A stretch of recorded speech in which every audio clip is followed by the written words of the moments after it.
ಅಪಘಾತಗಳ ಸಂದರ್ಭದಲ್ಲಿ ನಾವು ಮಾಡುವ ರಕ್ತದಾನದಿಂದ ಅದೆಷ್ಟೋ ಜೀವಗಳು ಉಳಿಸಲು ಸಹಕಾರಿಯಾಗುತ್ತದೆ ಎಂದು ಆಲೂರು ತಾಲೂಕು ರೆಡ್ ಕ್ರಾಸ್ ಸಭಾಪತಿಗಳಾದ ಕೆಎನ್ ಕಾಂತರಾಜು ತಿಳಿಸಿದರು. ಆಲೂರು ತಾಲೂಕು ರೆಡ್ ಕ್ರಾಸ್ ಘಟಕ ಪ್ರಾಥಮಿಕ ಆರೋಗ್ಯ ಕೇಂದ್ರ, ರಾಯರಕೊಪ್ಪಲು, ಹಾಸನ ವೈದ್ಯಕೀಯ ವಿಜ್ಞಾನಗಳ ಸಂಸ್ಥೆ, ರಕ್ತನಿಧಿ ವಿಭಾಗ ಇವರ ಸಂಯುಕ್ತಾಶ್ರಯದಲ್ಲಿ ವಿಶ್ವ ರಕ್ತದಾನಗಳ ದಿನದ ಅಂಗವಾಗಿ ರಾಯರಕೊಪ್ಪಲು ಗ್ರಾಮದ ಸರ್ಕಾರಿ ಪ್ರಾಥಮಿಕ ಆರೋಗ್ಯ ಕೇಂದ್ರದಲ್ಲಿ ಏರ್ಪಡಿಸಿದ್ದ ರಕ್ತದಾನ ಶಿಬಿರವನ್ನು ಉದ್ಘಾಟಿಸಿ ಮಾತನಾಡಿದ ಅವರು, ಶ್ರೇಷ್ಠ ದಾನಗಳಲ್ಲಿ ರಕ್ತದಾನ ಕೂಡ ಒಂದಾಗಿದ್ದು, ನಾವು ಹಲವಾರು ವರ್ಷಗಳಿಂದ ಭಾರತೀಯ ರೆಡ್ ಕ್ರಾಸ್ ಸಹಯೋಗದಲ್ಲಿ ಹಲವಾರು ಬಾರಿ ರಕ್ತದಾನ ಶಿಬಿರವನ್ನು ಏರ್ಪಡಿಸುತ್ತೇವೆ. ನಾವು ಇಲ್ಲಿಯವರೆಗೂ ಹಾಸನ ಜಿಲ್ಲೆಯಲ್ಲಿ ಇರುವ ಖಾಸಗಿ ರಕ್ತನಿಧಿ ಕೇಂದ್ರಗಳಿಗೆ ಮಾಹಿತಿ ನೀಡಿ ರಕ್ತದಾನ ಶಿಬಿರಗಳನ್ನು ಏರ್ಪಡಿಸುತ್ತಿದ್ದೆವು. ಇದೇ ಮೊದಲ ಬಾರಿಗೆ ಸರ್ಕಾರಿ ಆಸ್ಪತ್ರೆಯ ಸಹಯೋಗದಲ್ಲಿ ಈ ಶಿಬಿರವನ್ನು ಏರ್ಪಡಿಸಿದ್ದು, ಇನ್ನು ಮುಂದೆ ಬಡವರಿಗೆ ಅನುಕೂಲವಾಗುವ ನಿಟ್ಟಿನಲ್ಲಿ ಸರ್ಕಾರಿ ಆಸ್ಪತ್ರೆಗಳ ಸಹಯೋಗದಲ್ಲಿ ಈ ಶಿಬಿರಗಳನ್ನು ಮುಂದುವರಿಸಿಕೊಂಡು ಹೋಗುವುದಾಗಿ ತಿಳಿಸಿದರು. ರಾಯರಕೊಪ್ಪಲು ಪ್ರಾಥಮಿಕ ಆರೋಗ್ಯ ಕೇಂದ್ರದ ವೈದ್ಯಾಧಿಕಾರಿಗಳಾದ ಡಾಕ್ಟರ್ ಸಾಗರ್ ಮಾತನಾಡಿ, ವಿಶ್ವ ರಕ್ತದಾನಿಗಳ ದಿನದ ಅಂಗವಾಗಿ ಕಳೆದ ಗುರುವಾರ ತಾಲೂಕು ಆಸ್ಪತ್ರೆಯಿಂದ ಕಾರ್ಯಕ್ರಮ ಮಾಡುವಂತೆ ಮಾಹಿತಿ ನೀಡಿದ್ದರು.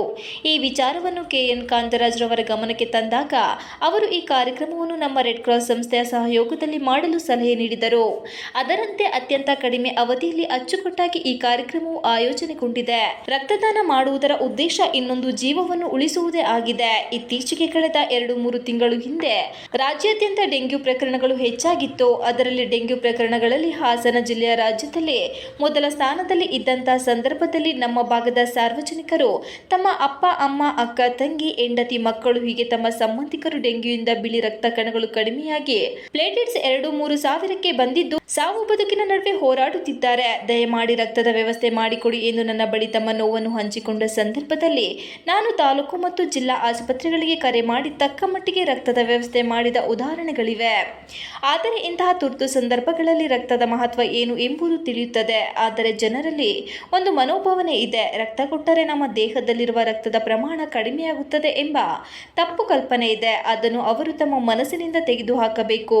ಕಾರಣ, ಒಬ್ಬ ಆರೋಗ್ಯವಂತ ವ್ಯಕ್ತಿ ವರ್ಷದಲ್ಲಿ 5 ಬಾರಿ ರಕ್ತದಾನ ಮಾಡಬಹುದು ಎಂದು ವೈದ್ಯಕೀಯ ವರದಿಗಳಿಂದ ಸಾಬೀತಾಗಿದೆ. ಆದ್ದರಿಂದ ಸಾರ್ವಜನಿಕರು ಯಾವುದೇ ಅಂಜಿಕೆ ಇಲ್ಲದೆ, ಭಯವಿಲ್ಲದೆ ನಿರಂತರವಾಗಿ ರಕ್ತದಾನವನ್ನು ಮಾಡುವಂತೆ ಕರೆ ನೀಡಿದರು. ಈ ಸಮಯದಲ್ಲಿ ಸಾರ್ವಜನಿಕರಿಂದ 250 ಮಿಲಿಮೀಟರ್ನ 37 ಯೂನಿಟ್ ರಕ್ತವನ್ನು ಸಂಗ್ರಹಿಸಲಾಯಿತು. ನಾವು ಮಗ್ಗೆನಲ್ಲಿ ತುಂಬಾ ಸಾರಿ ಮಾಡಿದ್ದೀವಿ. ನಾವು ಇವತ್ತು ಆಕ್ಚುಲಿ 1ನೇ ತಾರೀಕು ಅಕ್ಟೋಬರ್ಗೆ ನಾವು ಮಾಡಕ್ ಮಾಡಿದ್ದು. ಸ್ವಯಂ ಪ್ರೇರಿತ ರಕ್ತದಾನದ ದಿನ ಅವತ್ತಾಗಿರೋದ್ರಿಂದ ಅವತ್ತು ಮಾಡಕ್ ಮಾಡಿದ್ವಿ. ಈಗ ಅದನ್ನ ಆಲೂರಿನ ಕಾಲೇಜಲ್ಲಿ ಮಾಡಕ್ಕೆ ಅರೇಂಜ್ ಮಾಡಿದ್ವಿ. ಈ ಸಂದರ್ಭದಲ್ಲಿ ಬಂದಿರುವ ಹಿಮ್ಸ್ ಆಸ್ಪತ್ರೆಯ ಎಲ್ಲ ಸಿಬ್ಬಂದಿಗಳೇ, ಡಾಕ್ಟರ್ ಇರ್ಬೋದು, ನನಗೆ ಗೊತ್ತಿಲ್ಲ, ಪರಿಚಯ ಇರೋದ್ರಿಂದ, ಮತ್ತು ಈ ಆಸ್ಪತ್ರೆಯ ಸಿಬ್ಬಂದಿಗಳೇ ಮತ್ತು ನಮ್ಮ ಸ್ನೇಹಿತರು ಹೇಳಿದೆ, ಈ ಸಂದರ್ಭದಲ್ಲಿ ರಕ್ತದಾನವನ್ನು ಮಾಡೋದು ಎಲ್ಲದಕ್ಕಿಂತ ಶ್ರೇಷ್ಠವಾದ ದಾನ. ಈ ಸಂದರ್ಭದಲ್ಲಿ ಅದನ್ನು ಯಶಸ್ವಿಗೊಳಿಸಿ ಅಂತ ಕೇಳ್ತಾ, ಮತ್ತೆ ಅದಕ್ಕೆ ನಮಗೆ ಬನ್ನಿ ನೀವು ಪಾಲ್ಗೊಳ್ಳಿ ಅಂತ ಕೇಳಿದ ಈ ಆಸ್ಪತ್ರೆಯ ಎಲ್ಲರಿಗೂ ವಂದಿಸಿ ನಾನು ಮಾತನ್ನು ಮುಗಿಸ್ತೇನೆ.